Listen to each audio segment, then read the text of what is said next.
Aloha, y'all. It is Friday, Freya's Day, ruled by Freya. Freya's Day, Friday. Friday the December 4th. December 4th. Solar Plexus Day. White electric dog guided by timelessness.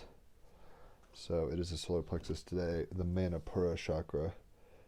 Be doing the mudras, the mantras. Do all your chakras, but if you can only do one, do the solar plexus. Ram is the mantra.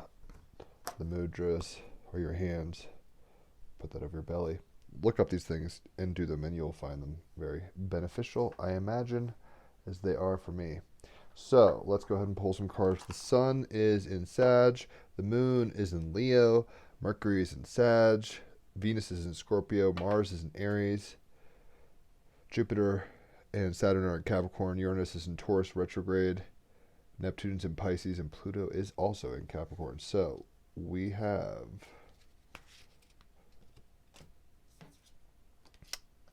the Emperor. Very appropriate for some of the things I've been reading and going through. So the Emperor card is a major arcana. I believe it is, I'm going to just make sure. Yeah, the fourth.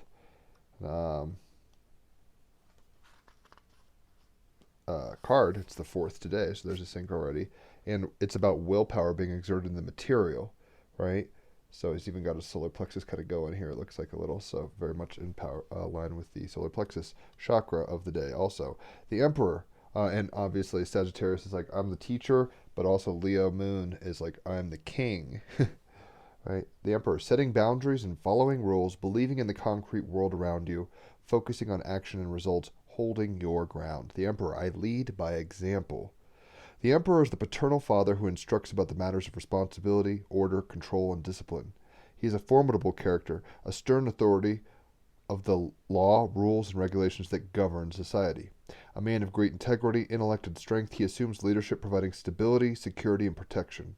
A firm disciplinarian, we do not always welcome our dealings with him, and yet his righteousness, harshness, and punishment is enforced so that we can learn to be more self-disciplined and think logically and rationally, rather than succumb to rampant rides of emotions.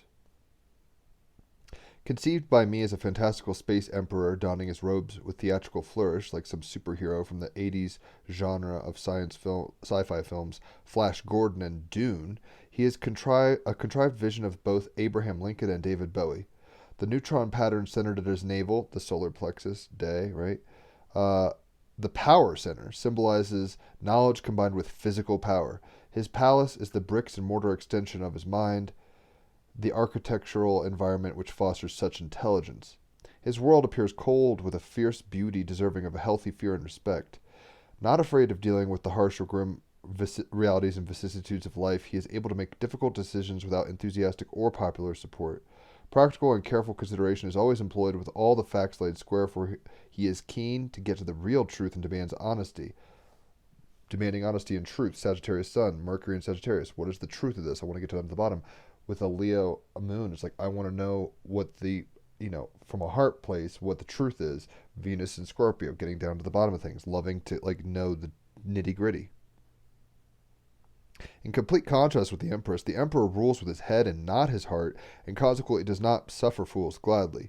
He has an iron will and a steel fist, and is not afraid to wield both, and therefore is suited to the courts of law, government, and the army, prepared to fight the good cause. This is the Jupiter, Pluto, Saturn in Capricorn. Jupiter's about to conjunct Saturn, exactly. So it's the Star of David, right? Which can be almost seen in a Sri Lanka there, but it's this Emperor kind of energy. Big karma. To his left sits a pile of books containing the objective analysis and effective solutions that address the public and private sectors in his kingdom. To his right, a sextant, a remarkable instrument created almost 300 years ago that measures the distance between astronomical objects and the horizon as he seeks to navigate his realm through space. It's almost like it shows a line, an arrow, Sagittarius, Sun, and Mercury through space to give you an orientation towards truth, towards a direction. He is an expression of hard-won victory and success, demanding determination and resilience. The Emperor suggests you no longer have to prove yourself. Leo, Moon might be trying to prove yourself emotionally. It's like you don't have to do that. Your expertise and experience is unquestioned. You're the teacher, you're the guru. Sagittarius, you're the emperor. It is time to lead by example.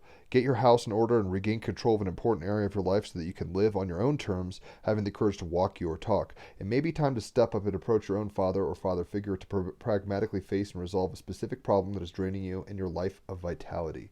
The Emperor, setting boundaries and following rules, believing in the concrete world around you, focusing on actions and results, and holding your ground. So he's, literally solar plexus here. The Emperor on the 4th, today, December 4th, the 4 card. A lot of resonances. He's trying to implement truth ultimately. Sagittarius, Sun, and Mercury. So let's get a clarifier from Dreams of Gaia. We have interesting kind of paradox here. We have the youth. So we have the Emperor and the youth. So this might be the Moon in Leo, whereas this is like I am a matured knower of truth, Sagittarius, Sun, Mercury. Kind of representing that. And also the youth, like I said, Moon and Leo, North Node Gemini for everybody, in contrast with all this energy in Capricorn. So number 3, the youth. Adventure, new horizons, excitement, independence, freedom, rebellion, impulsiveness, loyalty, compromise. Key phrases: quest for adventure, live in the moment, action without thought, defying tradition and conformity, greater risk and greater reward, assert your independence, embrace individuality, a new direction, freedom from fear and doubts, a time of conflict or turmoil, communication and compromise, and addressing desires. Sweet-faced and beguiling, the youth has left the security of home and hearth without a backward glance. He is alone but confident in the knowledge that a loving and supportive family will be there if he has need of them. So it's like, Prince Siddhartha Gautama and his dad's back at home being like, I have a kingdom, but you can always come back to. On a quest for adventure and discovery, he seeks the excitement of the new and unknown in distant lands. Right, seeing where that archer's arrow in the Sagittarius Sun and Mercury will go. Following whispers and rumor, he takes Venus and Scorpio. He takes risks without little thought or care, North Node and Gemini. His choice is to live in the moment. The past is left behind, while thoughts of the future rest only as far as his next journey. Every adventure gives him greater knowledge of the world and his place in it. Knowledge, truth of the world, Sagittarius Mercury. Believing himself both immortal and infallible, he often acts spontaneously, using his charm and enthusiasm to win him favor and release him from strife. He rebels against sage advice to use restraint or caution. As far as the youth is concerned, the greater the risk, the more rewarding the outcome. The only loyalty he shows is to those companions who journey with him. Those who are loyal to the quest will have his loyalty in return, while those who seek to curb and restrict him will be met with resistance. Those who share his passions and interests are, quote, right, while those who do not are, quote, wrong. There are no shades of gray, South Node in Sagittarius right now, right? Where it's like, I have a truth, and if you're not on this truth, fuck you. The youth sees all in black and white. The youth also seeks the freedom to find his own answers, his own truth. Tradition be damned. Life is too short to follow in another's footsteps and do things their way.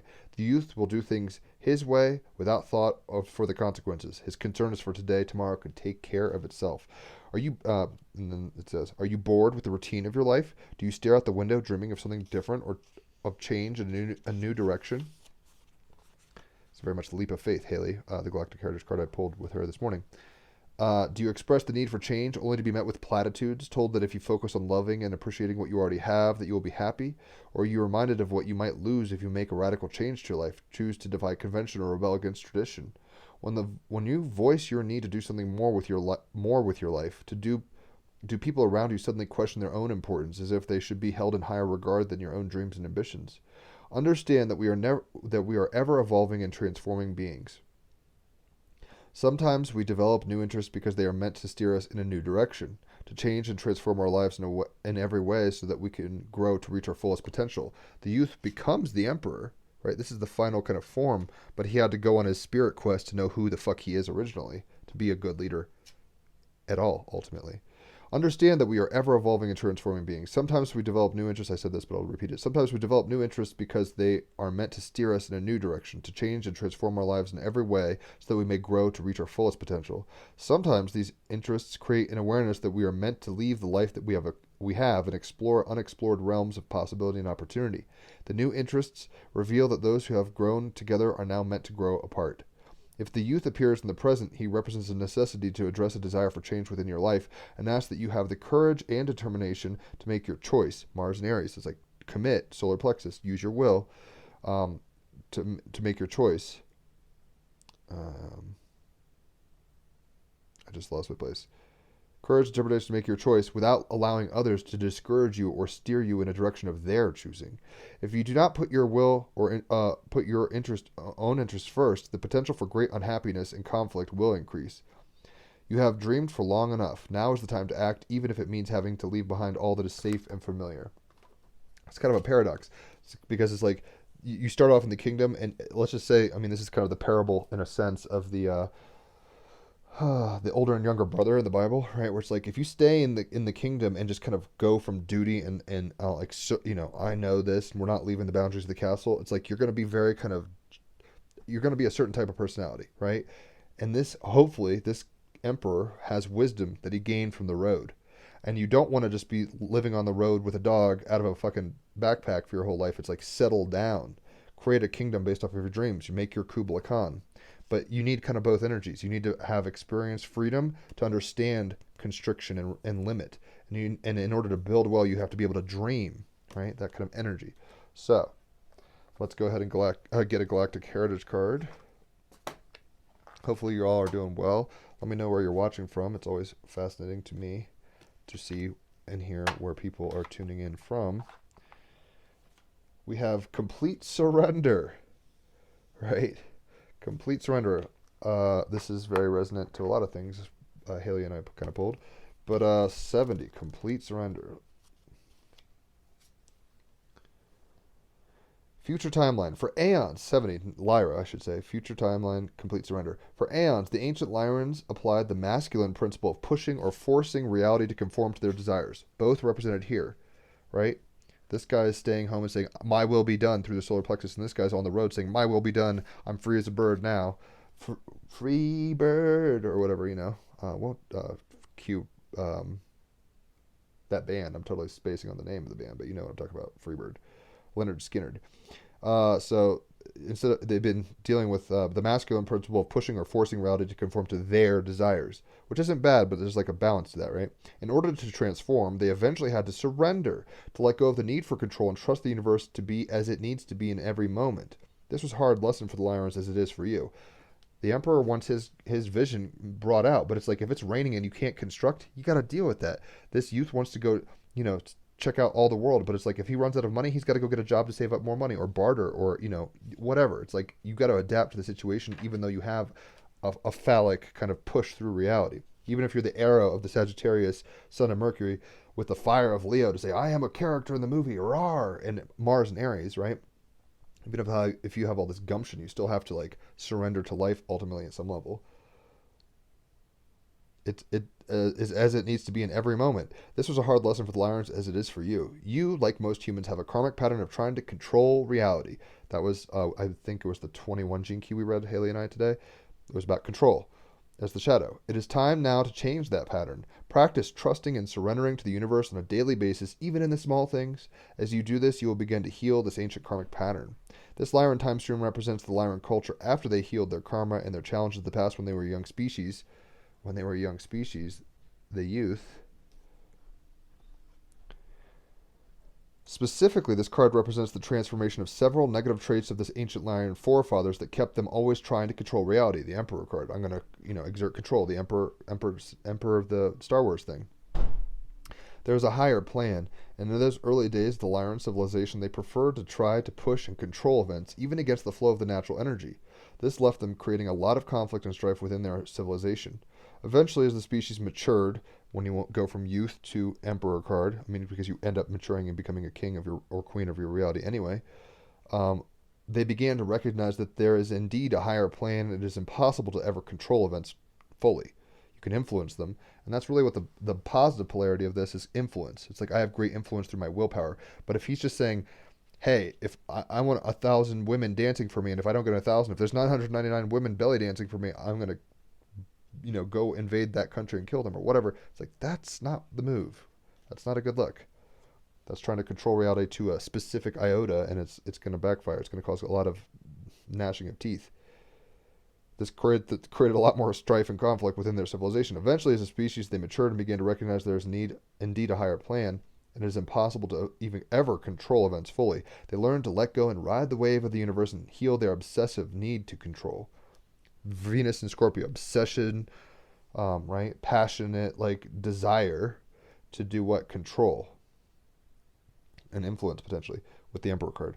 This is an extremely important card for Earth at this time because most humans as individuals and the species as a whole are addicted to the need to control and don't realize that this only creates suffering.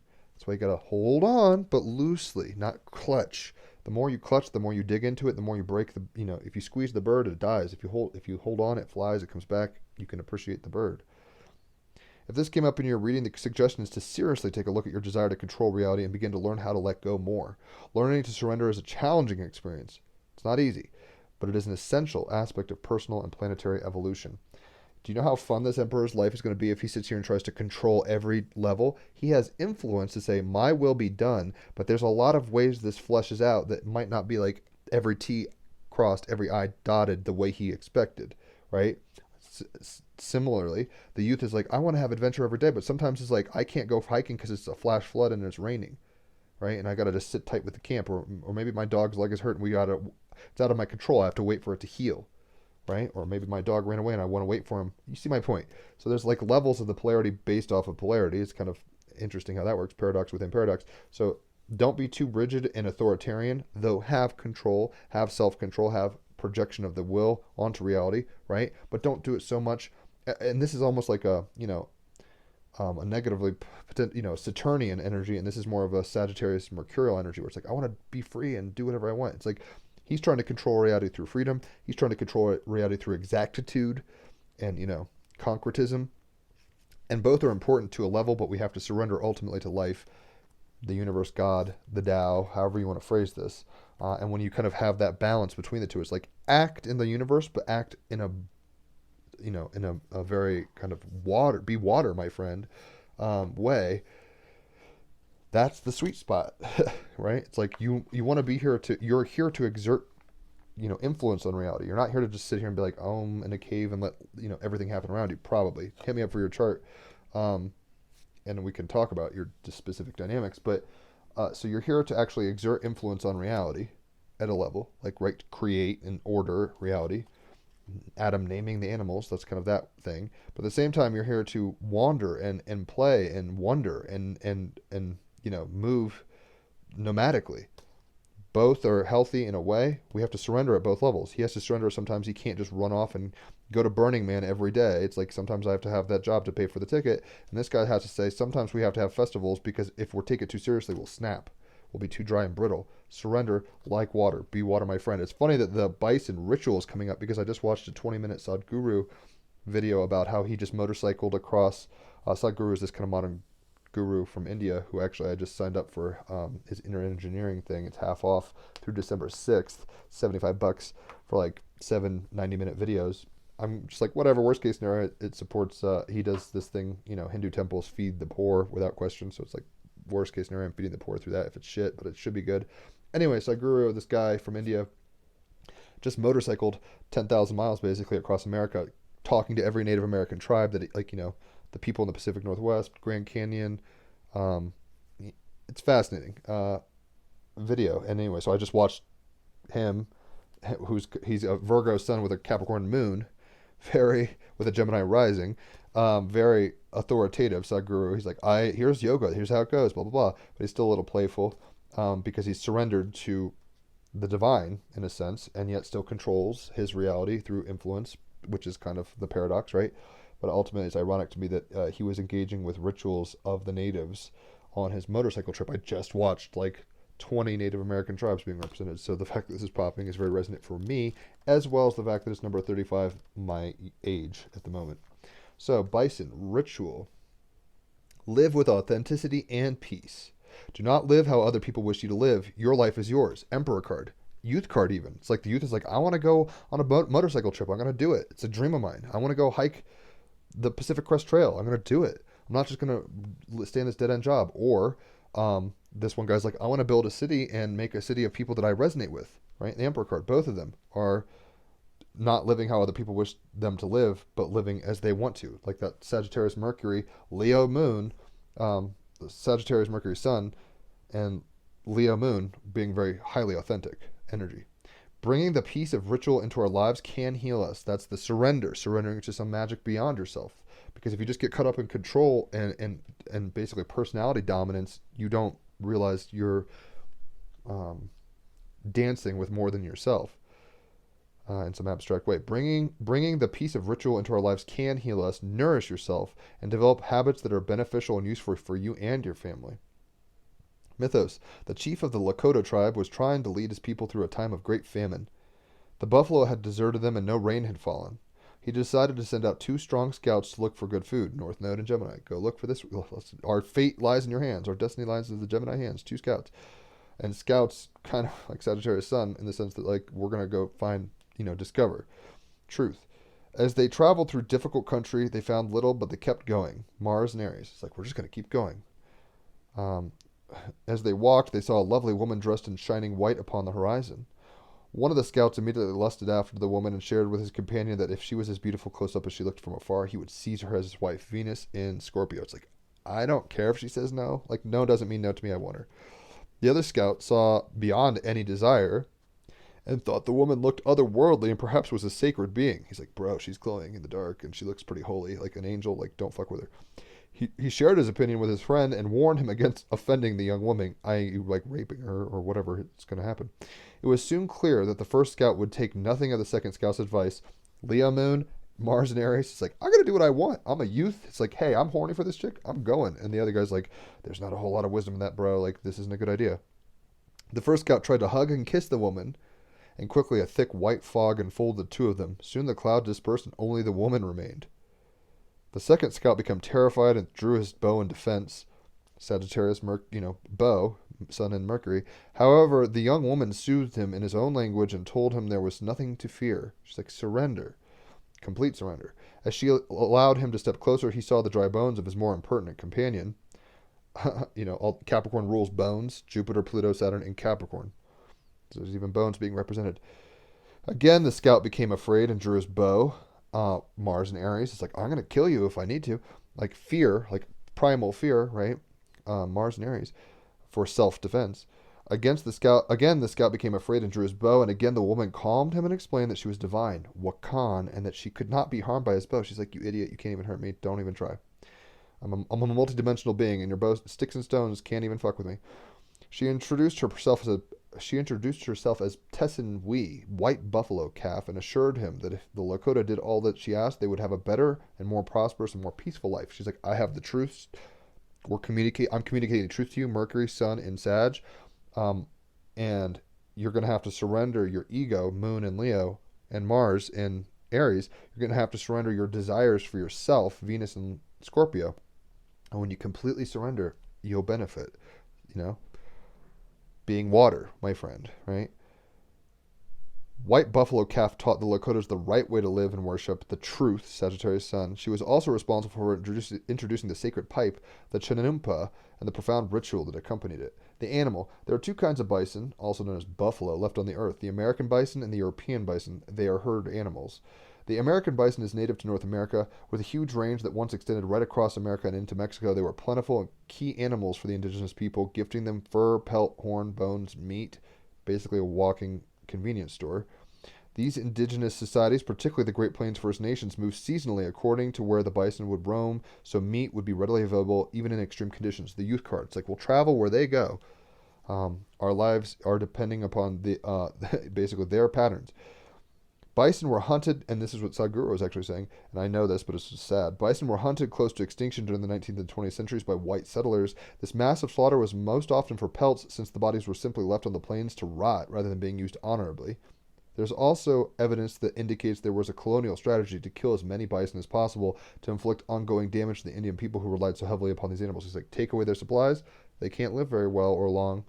Happily, the bison is making a comeback in both Europe and in the United States, and herds are protected in places such as Yellowstone National Park. There's actually bison here in Colorado. I mean, not many, but I've seen them. Bison are stoic animals, able to withstand extreme cold and heat.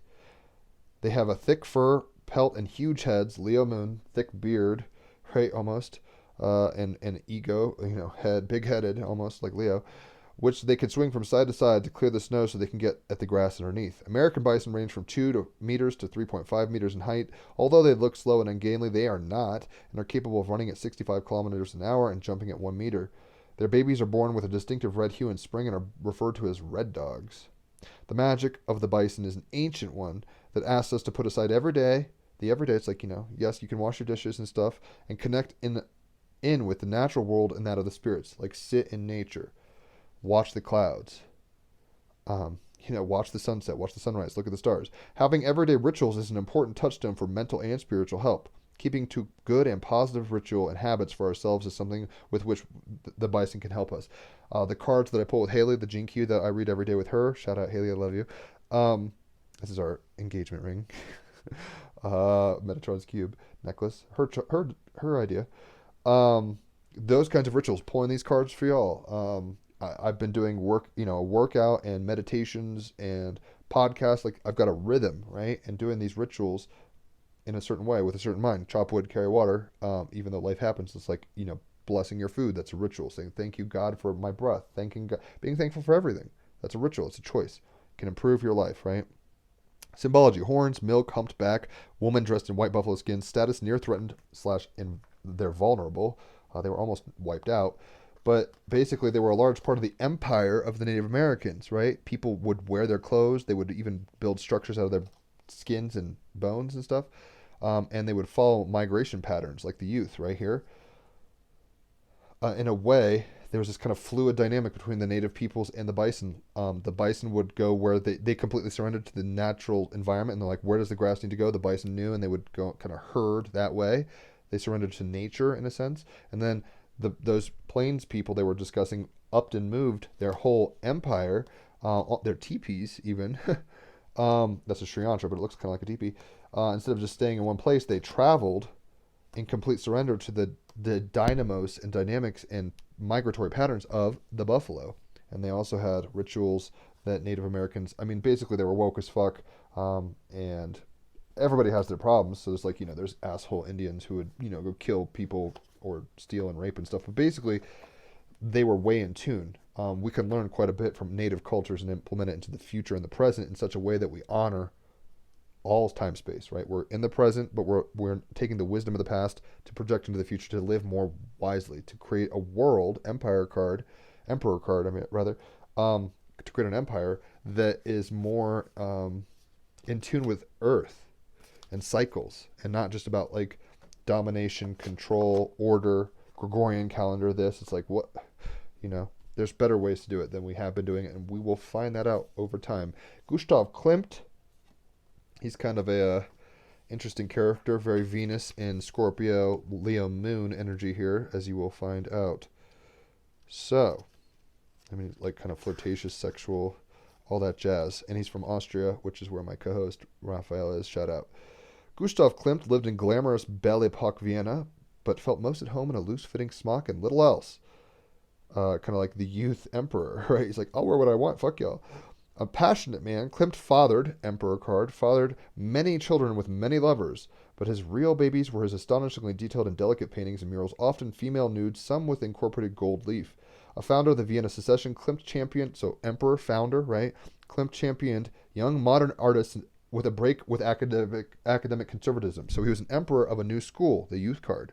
He was like, rebel against, let's make a new empire of thought.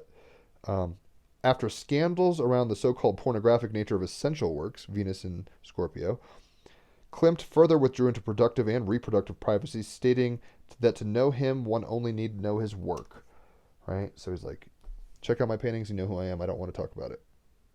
My truth is represented, Mercury, Sun, and Sag, right? Through Leo moon. It's like, I am who I am, fuck y'all. So, if no group will have you, start your own. Every empire starts as a new thing, right?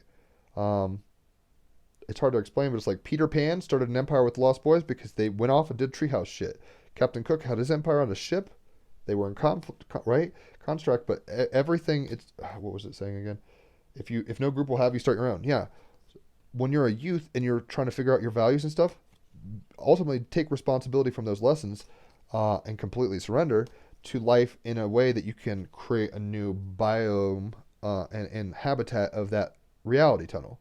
Like you can establish, it's like these are our values, these are what we believe, these truths we hold self-evident, that every, life, liberty, the pursuit of happiness. That's a new empire coming from what? For a rebellious start. America started with like people like throwing tea into the ocean over taxes, and pigeon, and if you've never heard this, chicken feather and tarring people.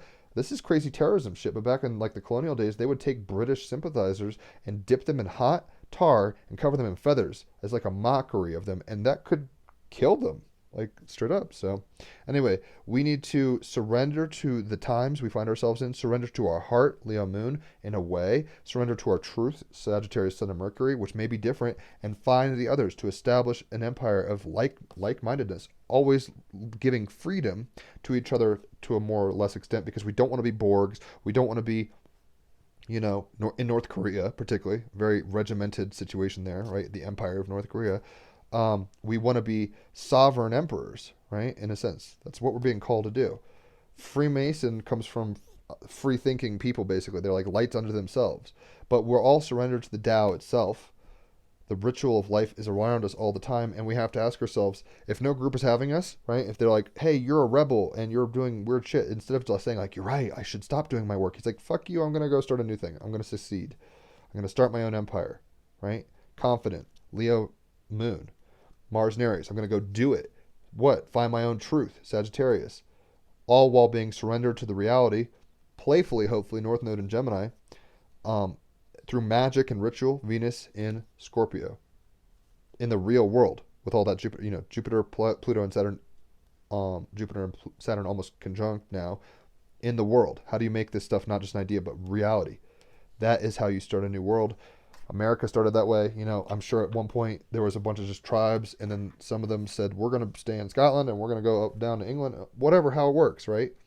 Many Native American tribes. It's like they all had a different way of looking at reality, so therefore they all created their tribes. That's what a tribe is, right?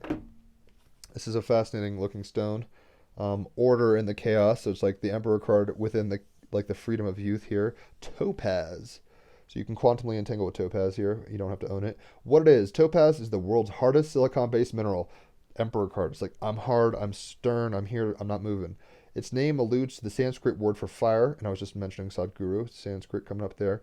In the Middle Ages, it was believed to cure crazy. Who needs it? Anyone burning A, the midnight oil, B, the candle at both ends, or C, bridges, D, all of the above. With Sagittarius, Sun and Mercury, Moon and Leo, and Mars and Aries, it's a lot of fire. Venus and Scorpio is like very aggressive and militant at a level 2. It will kill if it needs to, for what it loves. So it's like, are we being too intense? If we're being way too intense and passionate and just like, I am me, hear me roar, there's a place for that, the youth card, but then you have to temper it, the Emperor card as well, to know that you can surrender to the circumstances at a level. Hold on loosely, as we've been saying. Where to put it? Wherever the action needs to happen. Mars, Sagittarius, Leo, all this fire energy action, right? So when you need to make moves, put on this situation.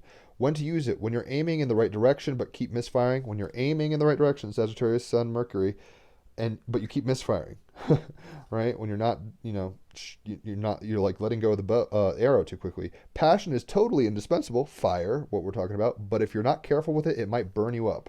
The passion and youth of folly is like, I'm going to go drink and drug and fuck. It's like, that's great. But like, what do you have after a few years? Have you established a bank account? Like, do you have anything that lasts beyond like, your smoker's cough or whatever, right? So it's like, passion's beautiful. Like fire's awesome. Put it in a fireplace. Emperor card. Youth and Emperor.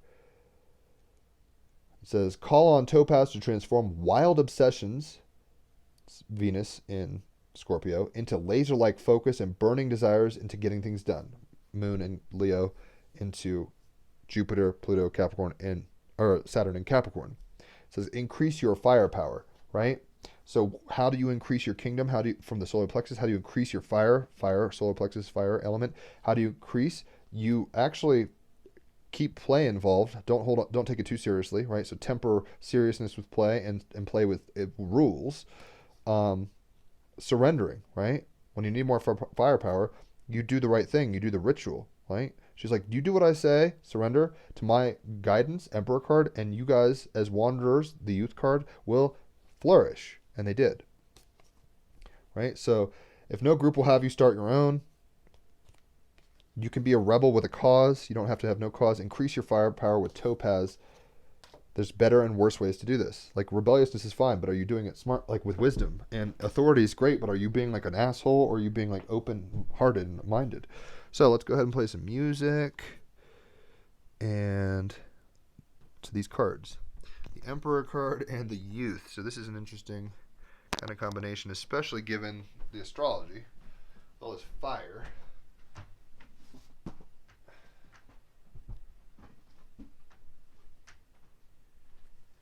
So, let's jam. Emperor card with the Youth. The truth through the heart. Sagittarius Sun, Mercury with Scorpio. Leo Moon and Scorpio. Venus.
So we have the Emperor card to structure and kind of like, that sounds almost like a crusade of like, I'm going to dominate this. But there's a playfulness to it, right, with the youth card and all this fire we have, where it's like, have fun, explore, have crusades, but make sure they're, founded and firm and like based off of your principles. So the Emperor is about taking ideas and making them through their willpower real. Like structures only exist because the imagination concretizes itself, right? The Emperor card. That's maybe his imaginal self being like, I will be in the kingdom one day. It's like you have to have ambition. And the ambition can look very strict or very loose. He has an ambition to travel. He has ambitions to, gaze at the stars without any cares or worries. You want to temper that freedom with structure. You want to ultimately completely surrender to the situations that you find yourself in at a level and within yourself, right? Not just like coming from the ego, because the shadow of this is just dominance and control. The shadow of this is just rebellion and freedom with no consequences, right? No regard for others. So finding the middle, the balanced perspective from this point and this point coming together, being a real king, a real queen, right? Is surrendering at levels to the universe, to your constituents, to your partner, right? All this kind of stuff. The rituals that we can do when we do this, the ritual participation at that level, it becomes profound. And you start really actually creating the world you want to see, right? This guy's creating, maybe he was like kicked out by his family. He's like, fuck it, I'm just going to go into the canyon and start a new thing. Or maybe he went on his journey as a youth and he saw a place and he's like, I want to live there one day. So I did it eventually. He surrendered to his destiny, which we could tap into with ritual.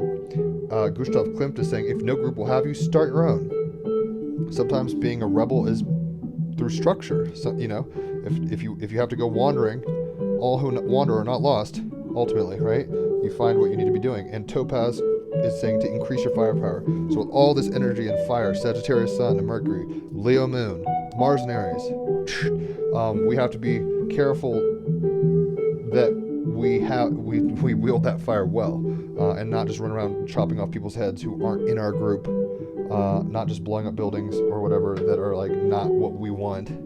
Simultaneously being willing and free and open to go create those places, being willing and free and open to explore new realities. There's different kinds of looking surrender. Rituals help bring you out of your ego into your spirit, if you want to put it that way. And in that place, you can actually go rebel and create Emperor and Youth in a more positively polarized sense with increased firepower. Hopefully that makes sense. I'm trying to think. We had a great podcast yesterday with Melissa. Check that out. She's been to the Sahara Desert 7 times. Fascinating individual. Great podcast. Had fun talking to her. I didn't know her. Raphael brought her on Stray Cat style, and I'm just like, oh, hi. And then I now know her. So shout out Melissa. She's cool. And hit me up for readings if you want. I love giving them. People love getting them. So don't shy away from that. Come join the ritual of either cards or astrology chart readings, and we will get you to your next level Emperor card through fun. The youth, right? I'm a Gemini, so it's fun. Ultimately, have fun, but also balance fun and freedom with commitment and structure. Ultimately, both of those people have to be surrendered in a different way, knowing that all is what needs to occur in some abstract, higher dimensional sense. Participate with that ritualistically. You are here as a source and embodiment to raise the whole dream, right? And if you keep hitting your head against somebody else's kingdom and you want to rebel, or you keep saying, oh my God, I want to do this and I want to start my own thing, start your own fucking thing, Gustav Klimt style, right? If no group will have you, start your own. Increase your firepower with authenticity and truth, Leo moon, authenticity, and your truth, Mercury and Sun in Sagittarius. But do it wisely, South Node in Sagittarius. Don't be self-righteous about it. Just do your thing and do it without maybe comparing yourself to others. And just do your thing. Sing your song. Have a good Freya's Day.